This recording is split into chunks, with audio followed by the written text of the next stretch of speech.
Food delivery பண்றவங்களுடைய மாத வருமானம் எவ்வளவு இருக்கும்? இந்த வீடியோல தெரிஞ்சுக்கலாமா? உணவு டெலிவரி பண்ற ஆப்லாம் வந்ததுக்கு அப்புறமா, இப்போ நம்ம வீடுகள்ல பெரும்பாலான வீடுகள்ல நிலைமை மொத்தமா மாறிடுச்சுங்க. வீட்ல இருந்தபடியே அவங்களுக்கு பிடிச்ச உணவ ஆர்டர் செஞ்சு, சில நிமிஷங்கள்ல அது வீடுகளுக்கே வந்துரும். அது மட்டும் இல்லாம, இதன் மூலமா வேலை இல்லாத பல இளைஞர்களுக்கு வேலை கிடைக்கிற வாய்ப்பும் வந்திருக்கு. இது ஒரு பக்கம் வரவேற்கிற விஷயம் தாங்க.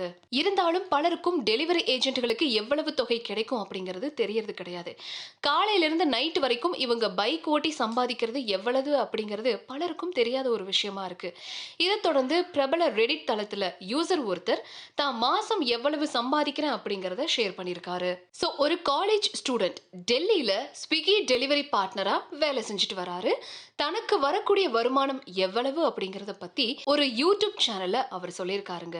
அவர் என்ன சொல்லியிருக்காருன்னா, ஒரு ஆர்டருக்கு அடிப்படை ரேட் 20 ரூபாய் கிடைக்கும். இதை தவிர எவ்வளவு தூரம் ஓட்டுறோமோ அவ்வளவுக்கு அவ்வளவு தொகை கிடைக்கும்.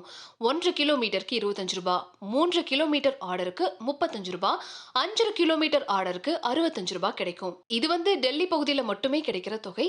அதே டைம்ல மற்ற நகரங்கள்ல இதை விட வருமானம் குறைவாவோ கூடுதலாவோ கிடைக்கும். அதாவது டெல்லி உட்பட நகர் பகுதிகளில் டெலிவரி தொகை கொஞ்சம் அதிகமாக தான் இருக்கும். அதே நேரத்தில் 2ஆம் மற்றும் 3ஆம் கட்ட நகரங்கள்ல வருமானம் கொஞ்சம் குறைவா தான் இருக்கும் அப்படின்னு சொல்லியிருக்காரு. மேலும் என்ன சொல்லியிருக்கிறாருன்னா, நான் முதல்ல பாக்கெட் மணிக்காக தான் இது போல நான் ஓட்ட ஆரம்பிச்சேன். பின்னாடி என்னோட பேரண்ட்ஸ் உடைய சுமையை குறைக்கிறதுக்காக என்னுடைய கல்லூரி கட்டணத்தை நானே பார்த்துக்கணும் அப்படின்னு முடிவு பண்ணிட்டேன். இப்போ நான் வார இறுதி நாட்கள்லையும் விடுமுறை நாட்கள்லையும் டெலிவரி ஏஜென்ட்டா ஓட்டுறேன். எனக்கு மாசம் 6000 வரைக்கும் கிடைக்குது. இது என்னுடைய காலேஜ் ஃபீஸை கட்டுறதுக்கு ரொம்பவே ஹெல்ப்ஃபுல்லா இருக்கு அப்படின்னு சொல்லியிருக்காரு. அது மட்டும் இல்லாம சில நேரங்கள்ல கஸ்டமர்ஸ் ரொம்ப மோசமா நடந்துக்கிறதாவும், எதிர்பாராத காரணங்களால டெலிவரி கொஞ்சம் லேட் ஆனாலும் கூட காதுல கேட்கவே முடியாத வார்த்தைகளால திற்றதாவும் சொல்லியிருக்காரு. அது மட்டும் இல்லாம சில அரிய நேரங்கள்ல ரொம்ப சூப்பரான நல்ல மனிதர்களையும் பார்க்க முடியுது. அப்படி சந்திக்கிற நபர்கள் பாசிட்டிவாவும் உற்சாகத்தை கொடுக்கறதாவும் இருக்கிறாங்க அப்படின்னு சொல்லியிருக்காரு.